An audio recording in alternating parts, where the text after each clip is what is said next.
ஓம் குன்றுதோளால் குமரனுக்கு அரகரோகர ஆதிரும் கழல் பணிந்துன் அடியேன் உன்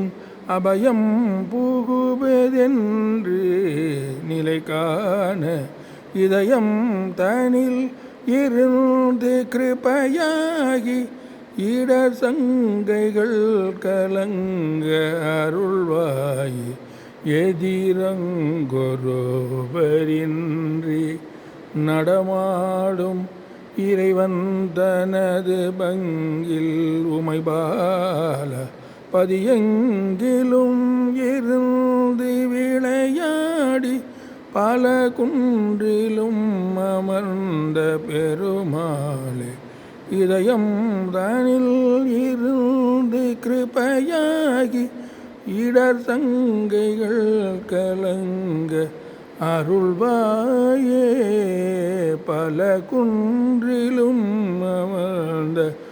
பெருமாளே.